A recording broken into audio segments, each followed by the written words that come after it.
Hi, I'm Sachin from the Faculty of Electrical Engineering, Mathematics, and Computer Science at Delft University of Technology. In this tutorial, we will explore how the laws of electromagnetism evolved, a century long story that shaped how we understand and control motors, generators, and all electromagnetic machines. Let's begin with a historical timeline. From Ørsted's discovery in 1820 to Lorenz's formulation in 1892, these milestones trace the path from curiosity to control, from the first spark of connection between electricity and magnetism to the equations that still govern every electrical motor today. In 1820, the Danish physicist Hans Christian Ørsted made a simple but revolutionary observation. While lecturing, he noticed that a compass needle deflected whenever a nearby wire carried current. This was the first direct evidence that electricity and magnetism are linked, a movement that effectively launched electromagnetism as a science. Ørsted's name now lives on in the SI unit of magnetic field strength. That same year, Jean-Baptiste Biot and Félix Savart turned Ørsted's observation into mathematics. Their Biot-Savart law quantified how a current element produces a magnetic field in space. This relationship is fundamental to how we calculate fields in the coils, solenoids, and electromagnets, the essential ingredients of any motor. By 1825, André Marie Ampère built on these ideas to create what he called electrodynamics. He discovered that two parallel current carrying wires attract or repel each other, much like magnetic poles, and formulated Ampere's circuital law, describing how magnetic fields circulate around electric currents. Ampere's insight remains the theoretical backbone of magnetic fields in coils, transformers, and rotating machines. In fact, he was often referred to as the Newton of electricity. Then came Michael Faraday. In 1831, his experiments revealed that a changing magnetic field can produce an electric current, the principle of electromagnetic induction. Faraday's brilliant insights is the foundation of every generator and motor.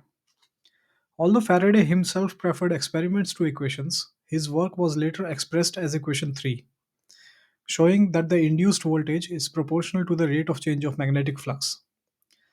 Faraday's notebooks are still strikingly modern, filled with hand drawn field lines that inspired Maxwell decades later.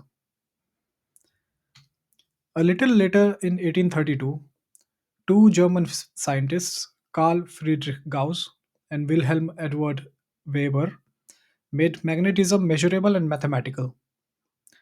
Gauss, one of the greatest mathematicians in history, turned his precision towards measuring Earth's magnetic field, developing the first consistent methods to quantify magnetic intensity and direction. He showed that magnetic field lines always form closed loops, captured in Gauss's law for magnetism. It is shown by equation 4. Working together, Gauss and Weber built one of the first electromagnetic telegraphs, linking the physics lab and the observatory in Göttingen. They transformed magnetism from a qualitative curiosity into a quantitative science, bridging Ampere's forces and Faraday's induction. Only a few years later, in 1834, the Russian physicist Heinrich Lenz clarified the direction of the induced current that was given by Faraday's law. Lenz's law states that the induced current always opposes the change that caused it, a direct consequence of energy conservation. In motors, this manifests as back EMF, the natural resistance that prevents currents from increasing without limit. Lenz ensured that the mathematics of electromagnetism respected nature's bookkeeping of energy. Jump ahead to the 1860s and we reach James Clerk Maxwell, the unifier. By combining and extending all the previous laws, Maxwell wrote four elegant equations that unified electricity and magnetism into a single field theory. His equations predicted that changing electric and magnetic fields can propagate through space as waves, what we now call light. Maxwell's synthesis didn't just describe motors, it described the entire electromagnetic spectrum. It's hard to overstate his influence. Einstein once said his own work was standing on the Maxwell's shoulder. Finally, in 1892, Hendrik Lorentz expressed the entire electromagnetic force in one concise equation 6. This Lorentz force law directly explains the torque that turns a motor's rotor, linking abstract field theory to mechanical motion. In conclusion, the evolution of these laws from Ørsted's compass needle to Lorentz's equation tells a remarkable story of discovery, collaboration, and unification.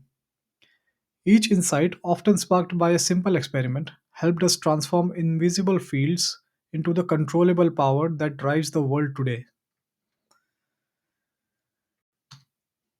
Thank you very much for your attention, and good luck with the rest of your studies.